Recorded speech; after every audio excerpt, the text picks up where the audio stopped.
Good afternoon. Thank you for being here for this briefing. Before I get started, I'm going to allow everyone on the dais here to introduce themselves, starting to my left with Deputy Chief Hayes. Franklin Hayes, Deputy Chief. Police Commissioner, Vice Chair, Ryan Ferguson. Police Commissioner Linda Bernard. Deputy Chief Mike West. Ron Wilson, Deputy Chief Detective Bureau. Commander Michael Chambers, 2nd Precinct. Captain Derek Day, 2nd Precinct. David Lavalley, Assistant Chief. Charles Fitzgerald, Assistant Chief. Todd Bedison, Deputy Mayor. Eric Ewing, Deputy Chief, Eastern Operations. Deshaun Sims, Deputy Chief, Western Operations. William Sims, Captain, Internal Controls. Director Christopher Gravel, Professional Standards Bureau. Again, thank you all for being here. Today is a somber day for the Detroit Police Department. Candidly, we were robbed. We were robbed of one of our heroes. The city was robbed of a great father, a great police officer, a great brother, a great son, and a great husband. And we should all be outraged. We should be outraged. This is unacceptable. Minute by minute, the reality sets in that we have lost a hero in this department, one of Detroit's finest. We are devastated, but we are not defeated. We are devastated, but we are not defeated. And we will not give up. We're not going to be detracted. We're going to continue to enforce the law constitutionally and get these trigger pullers, these people who victimize our community, who victimize our neighborhoods, off the street in honor of this great officer. But we need help. It's not just us. We need the courts. We need the lawmakers to step up. It's getting a little bit old hearing about what everyone's going to do. It's time to do it. We are reeling, but we are resolute in our mission to protect and serve this community. Last night, a Detroit police officer, along with a number of other officers, rushed to Joy Road and Marlowe Street responding to a 911 call for shots fired. Something that happens all too often in our community. And our officers respond day in and day out, even after this incident happened last night. They responded as they often do. They approached the building using their training and their tactics, and they were ambushed. The first officers arriving were ambushed by this gunman. In that vehicle was Officer Courts. He was shot and later died. He was a 40-year-old man serving this community, a father of 2 beautiful children and a husband, and the son of a retired Detroit police officer who loved his son, loved his city so much that he encouraged his son to join the Detroit Police Department, to continue his legacy. He served with dignity and integrity for 5 years. 5 years. That's it.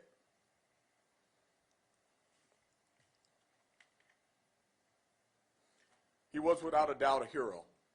And you're going to hear that over and over and over again because it's important. We spend too much time talking about non-heroes, like the murderer who killed this officer, who was simply doing his job.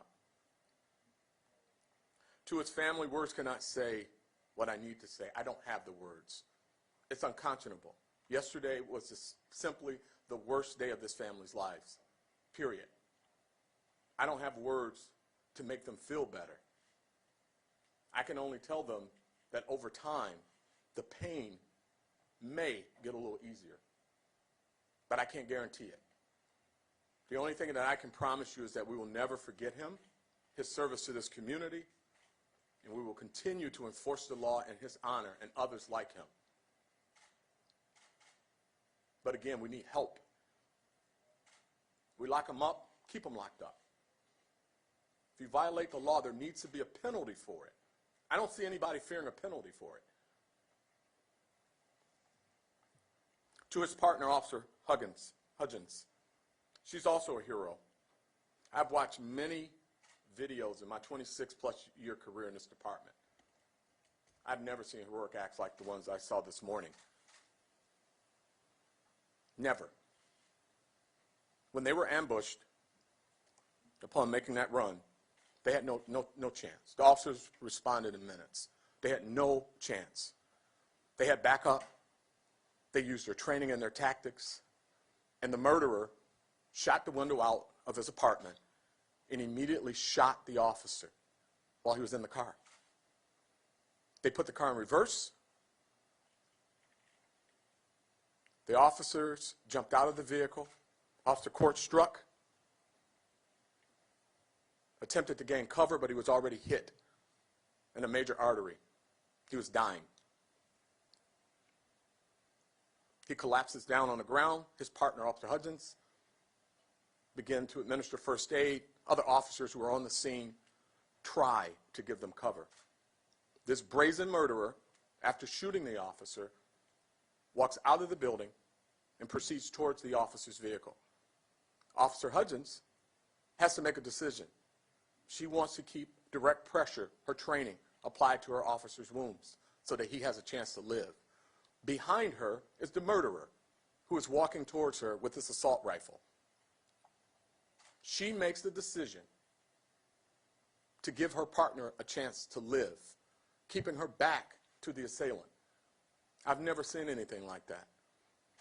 It's so many people who have never done this job that wants to tell us how to do this job. There's so many people that don't have the courage to do this job. That's an expert in how to do this job. What I saw last night and this morning were heroes that were doing the job. And I'm proud to lead them. But I'm frustrated. And please, nobody call me mad. I'm not mad. Mad is a useless emotion. I'm focused. This is unacceptable. And this should be the line. Whatever your tipping point is, this should be it. At this time, I'm going to bring up Director Chris Graveline from Professional Standards to talk about, in more detail, the timeline of this incident, and then we'll go to the Deputy Mayor for comments. Director.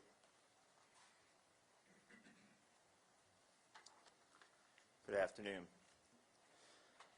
7:30 p.m. last night, shots fired call came in from Joy Road and Marlowe in the city of Detroit. At 7:32, dispatch radioed out that location to our responding officers. Multiple units from the 2nd Precinct responded to that location. At 7:39, 2 scout cars were the original responding officers, to include Officer Courts and his partner, Officer Hudgens. What happened when they got there at 7:39, they drove past the location on Joy Road. Officer Courts did a U-turn, turned onto Marlowe Street, did a U-turn, and positioned his car at the intersection of Marlowe and Joy. What we have seen in evidence is exactly as Chief described. We see an upstairs window being blown out, apparently by ammunition being fired from that window, and then shots being fired at our officers before they were able to get out of the car. The 2nd scout car responding there had pulled onto Marlowe and were quickly out on foot to provide cover to Officer Hudgens and Officer Courts. Next slide.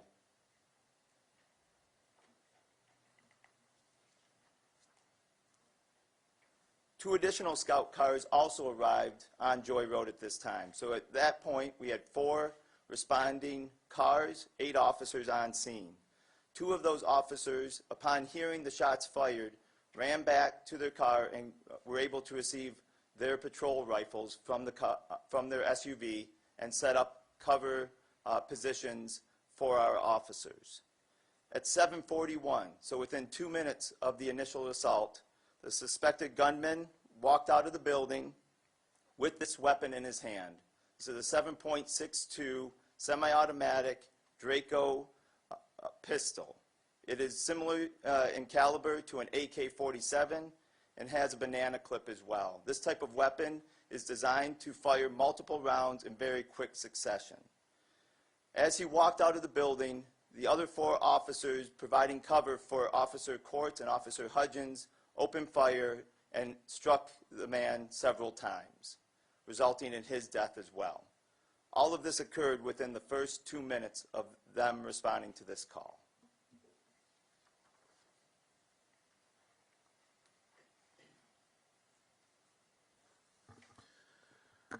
Good afternoon. Todd Bettison, Deputy Mayor. The mayor was at the scene last night. I responded to the scene, to the hospital, to support Chief White, brothers and sisters in blue, and just along with a whole host of other supporters of the department, community supporters, just really, really frustrated with this whole occurrence. The gun violence, the senseless violence that we're seeing in our city and across the country. You know, we've already heard enough is enough. We've said that so many times, but like Chief White has said, it's about being focused, it's about deliberate action, and making sure that we support our men and women in blue and support this community.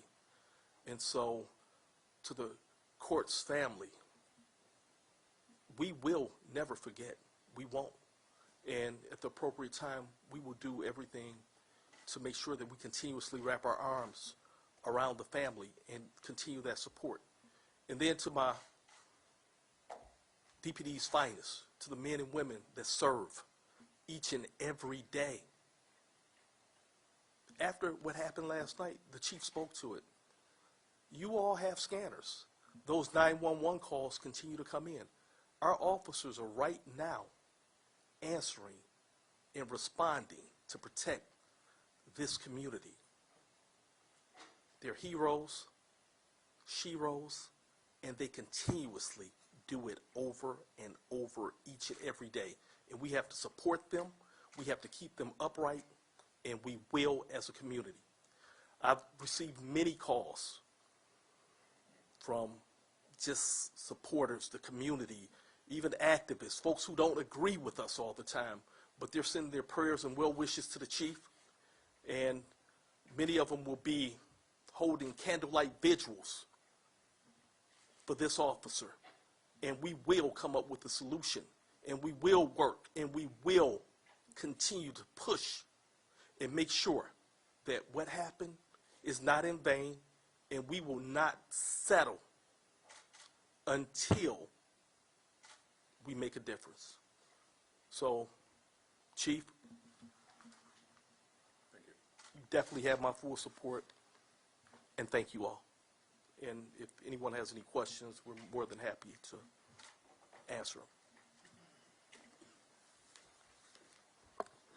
Before we get into questions, I do want to make a few closing remarks before we get into questions. We owe these officers a debt of gratitude. They are the most courageous people to do this work, particularly at this time. We owe them a debt of gratitude.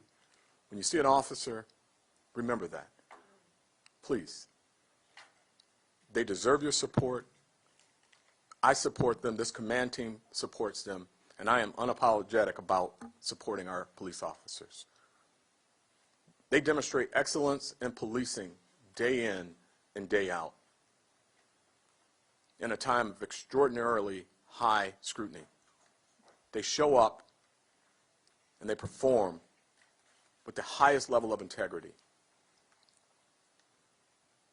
I'm not going to stand before you and say we haven't had an incident or incidents, but that should not ever overshadow the overwhelming majority of the men and women of this department that put their lives on the line for you and for me every single day, people they've never met. We need to support them. The lawmakers need to support them.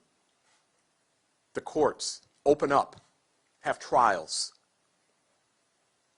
hold people accountable. And these ridiculous gun crimes across this country, regardless of where you stand politically on owning a weapon, these assault weapons are ridiculous in our communities. And they're causing death, period. So thank you to the Detroit Police family. Thank you to our officers for what you do every single day. After that shooting last night, after losing one of our own, the officers were reassigned to the precinct to answer the same type of runs while the officers from the 2nd Precinct grieved. I want to thank this commander from the 2nd Precinct, Commander Chambers and Captain May. I know it's difficult. You have our support. You have this command team's support. And we have to make sure that we wrap our arms around these officers, particularly ones at the 2nd Precinct that I know are grieving and hurting right now. You have a good command over there. You all are family. You love each other, and that was evident last night. So thank you for your service. With that, I'll take any questions. Hi, Chief. A couple of questions. Going off of what you just said, I mean, how do officers respond to these calls? How are they any match for these weapons that are out on the streets? And what was this guy after using a weapon like that? I think he wanted my opinion, based on the evidence that I've seen thus far, it is my belief, that he wanted to commit suicide by cop. The fact that he murdered a police officer and then casually walked out of the front door and advanced on other police officers as they were rendering aid to the officer he had just murdered, he wanted to die. And he had an assault rifle that was recently purchased, an assault rifle that was recently purchased. In light of everything that's going on in this country, an assault rifle that was recently purchased.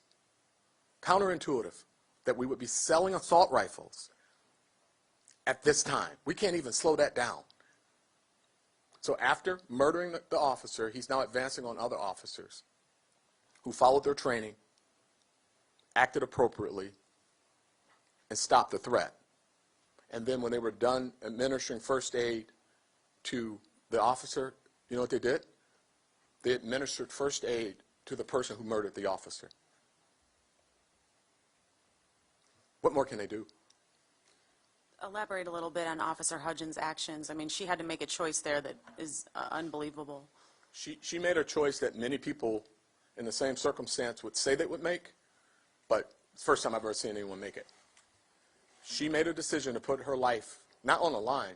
I think she just prepared to die. She braced herself to be shot in the back of the head or in the back while she administered first aid. So he's advancing on her with an assault rifle. She's administering first aid. She's got her hand on the wound, applying direct pressure directly behind her, basically where Director Gravelin is standing. He's advancing on her with the with the assault rifle, the Draco. And she glances back, braces herself, and continues to apply direct pressure. Thankfully, there's another officer there who stops the threat. She's a hero. She's beyond hero. Chief, a couple of questions. The first one, I know you don't want to discuss the murderer in detail, but you did make note of the fact that you felt that that other people need to act. Was this person who had this gun known to DPD? And might he have been in prison otherwise, or other issues that may or may not have been addressed? I am looking into whether or not a warrant was submitted for assault with intent to commit murder. I don't want to confirm that right now, but preliminary information suggests that he had a pending, or not a pending warrant, but a warrant was being reviewed in the prosecutor's office. But again, it would be irresponsible for me to confirm that until I actually lay eyes on it, but that is my understanding. But there's been a number of cases where people are out on tether, people are out on bond, low bonds. I just had a person attempt to murder his neighbor, stabbed the adult and they both were adults, but it was a father son, stabbed him. $5,000 bond, 10%. Next door neighbors, he's out. So how does this end? Does it, what, they make up, have a barbecue? No. Someone's going to retaliate, or he's going to finish the job, and then we'll be back here talking about it once again. One other question. The department is wrapping its arms around each other and the family of Officer Courts. But in looking at the plaques on the wall coming in the room, you've had 6 officers die in the line of duty in the last 5 years. What can you do? What can the department do to protect its officers? What needs to change in order to prevent 2023 having yet another police officer murdered? Yeah, well, you look at the uptick in law enforcement officers being murdered around this country. And sadly, there's a lot more to just what we can do. I mean, the officers exercise daily great restraint. They use their training. We're some of the best trained, which is why, you know, a lot of agencies try to poach us. They know we've got a fantastic police officer in the city of Detroit. So the officers use their training. They have their equipment. Could not be prouder of how they perform. But the reality of it is this is beyond Detroit's issue. This is the country's issue in the relationship with law enforcement. It's this, you know, anti-law enforcement conversation. There is zero penalty for criminality unless it's something extreme. There's no penalty for bad behavior. There's no fear of the judicial system. It's not correcting behavior like it used to. When you had mandatory 2 for carrying a legal weapon, it changed behavior for people who thought about it. So now when you carry a legal weapon on Monday and we complete the report, you're out. And you're in the same place with a tether on, waiting on your court date, which may or may not happen for a year or 2. So, Chief, you've talked about the prevalence of guns on the streets for a while now. How does this impact the quality of life for Detroit citizens, and how does this impact the work that officers are doing every day? I mean, you report on it. I mean, the quality of life. I mean, we have a great community. We have tremendous community support. The deputy mayor talked about, even our activists have called me, our activists, and said, this is unacceptable. We support you. We support good policing. We just want to make sure that everything is correct in how you do it. We support you. So when you talk about the quality of life, we're here all too often talking about double shootings, triple shootings. And the officers do amazing work. They do. They make the arrests. We're making the arrests. But how many times did we stumble onto someone who should have been incarcerated that's out on the street committing another act? So it has a tremendous impact. You know, I'm not standing here reporting on a fist fight that keeps happening in and around our community. I'm reporting on double shootings, triple shootings, people in drive-bys. We don't have drive-by fist fights, shootings.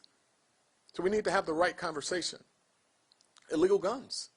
That's what's happening. If you're legally carrying a gun and you have a CPL, more power to you. Don't make impulsive decisions, because we see that too. We see last shooting we had, both were CPL holders. Decided to, you know, you look at me wrong, I'm going to shoot you because I've got a shiny new gun in my pocket. Need to use it. Just bought it. That's what's happening. But then you got the illegal guns. It's driving crime in our communities, and we all have to care. We all have to care. This is all of our problem. You know, it's comfortable to keep calling it Detroit's problem, right? Look what happened around the state last few days. Look what happened in communities that you barely hear on the news. You all love to report Detroit, but when you're reporting Fraser and other cities that's having shootings, impulse decision-making, road rage incidents, maybe it gets attention now. So what are we going to do about it? Have a meeting and talk about it? No, we need to take action, and we need to all partner in this. We can do something, but we're not. We're not.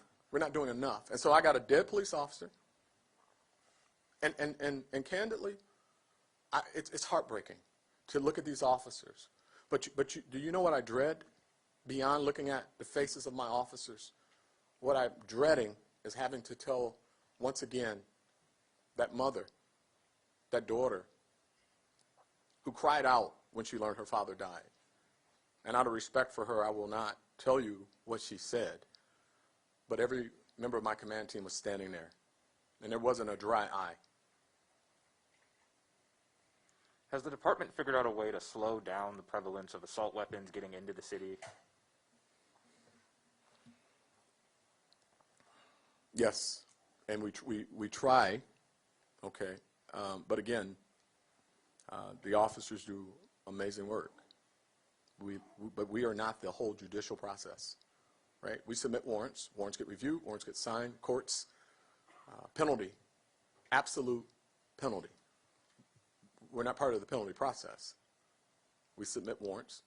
Warrants get reviewed. Prosecutor's been fantastic reviewing our warrants and submitting them. So this is not anything about the prosecutor's work, but low bonds. We've started something now where once we get a victim of a shooting or a victim or a perpetrator of a shooting, we look at, should they even be out? Should they be out? Should they be incarcerated right now? Oftentimes we find they're waiting their court date on a serious felony. So even if you're a victim of senseless shooting, if you're not on the streets and you're not supposed to be, that's a life saved. Because there's a lot of retaliatory stuff that's happening too. So. All right, thank you. You mentioned the Draco semi-automatic firearm. Are these weapons that people should have access to? And when I say people, I mean civilians. Should they have them? Well, you know, my position is my independent position regards to should they. That's a personal view that I have, and I absolutely feel they should not. An assault rifle is just for that. Okay, it's not a hunting rifle. It's not for hunting deer in November. That's not what it's about. This is an assault rifle. So that's my opinion. But what we're going to do is enforce the law constitutionally, and if you're using those weapons illegally, then we will deal with that. Are you surprised that more people in law enforcement don't share your views when it comes to assault weapons? I don't know what other people in law enforcement what views they share and how they compare to mine. I don't. I have a police department to run and men and women to lead and a city to do everything I can in my power to keep safe, and that's what I'm focused on. I haven't sat at a round table with other officers from other agencies discussing their personal views. We talk about how we can collaborate and reduce crime in our communities. So, but I don't know that to be factual.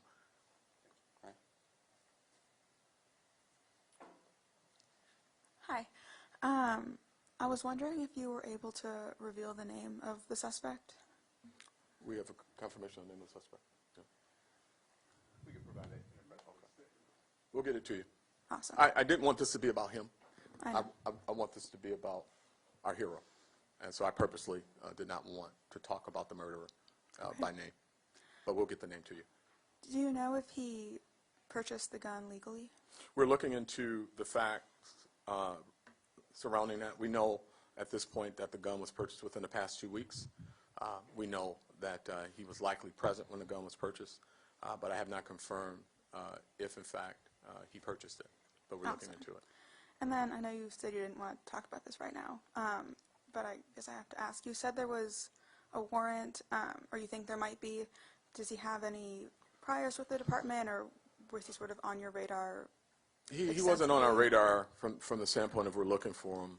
He had, and again, this is unconfirmed, so I want to be clear. You know, I get briefed every half hour on this case since it happened. What we're looking into right now is that he had at least someone was submitting a warrant on him. We're looking to see if the warrant was in the prosecutor's office. It was not the Wayne County prosecutor's office. We're going to confirm what prosecutor's office it was in, what was the status of that warrant, and it is my understanding that it's for an assault of crime, a very violent assault of crime. It's very, very serious, but we don't have confirmation just yet. Thank you. Sorry, last question. Are you going to release body cam or dash cam footage? As we've done in the past, while our investigations are active, we release stills, and at some point we will evaluate the need to release body camera. All right, thank you. I'm Thank sorry you. for your loss. Good afternoon, Chief. You may have said the other hero's name, Hudgens, first name, and how many years on the department for her? We got the first name. Amanda. All right. How many years? About the same amount of time, but we'll get confirmation. But it is Amanda Hudgens. Okay. We had the shooting into a house last week on the west side that was on video. It made a lot of news. Was that, it looks similar. Was that also a Draco gun? Was that a Draco? I don't think that was a Draco. Yeah, we'll confirm. And I know you don't want to talk about the murder. Do you know if he had any kind of a rap sheet or his age? We do know that he's 19. Okay. And he has some history, but I can't recall it as we speak. Prior contact with us? East Point. All right. And is he one that you've referenced in prior comments that he should have been locked up? As I said, we've got to look to see the status of the warrant that was submitted for the murderer and make a determination on whether or not the warrant should have been signed by now. I mean, I don't know the circumstances. We have to be very careful before I say whether or not it should have been, shouldn't have been, what the status of it is. My understanding at this point is that there was likely a submission of a warrant. And I'm carefully choosing my words until I know more facts. Was he a loner? Was he living alone? Did he have anybody? It appears that he was living alone. Yes, sir. And this was the first time he's used this gun, as far as you know? I don't know that, but we'll be looking into that. We're investigating that right now and see if it's tied to any other crimes. Thank you. Hey, Chief, my condolences to you and your Thank you. department. Could you talk a little bit about the initial call that brought them to that scene, the shots fired? Were they outside, inside the department? Any details on that? Yes, and we've been looking into that since the incident happened. It appears, and if AC, if you want to add anything, please feel free, that he was shooting outside of the window, and then I also heard that there were some shots being fired inside of his residence, which was over that commercial building. In fact, one of the things that was interesting in watching the officer's body camera is that the officer was actually trying to declare it a barricaded gunman, meaning that the shots were being fired and he was barricaded inside, but they never got to that because he had shot and murdered our officer and decided to come out and advance on other officers. Thank you, sir. All right, thank you.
Is it 34? 5 years on the suspect.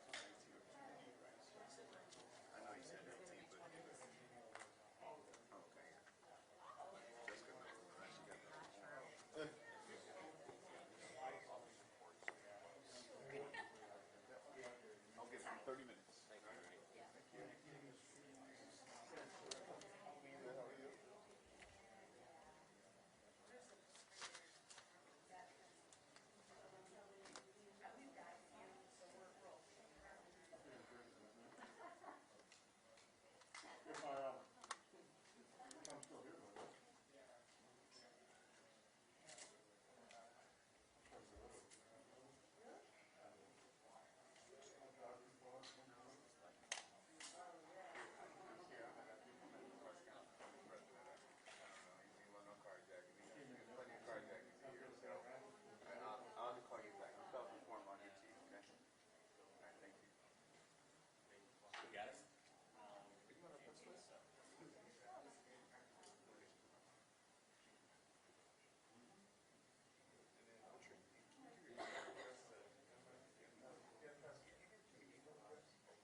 I don't want to step in front of you. No, go ahead, man.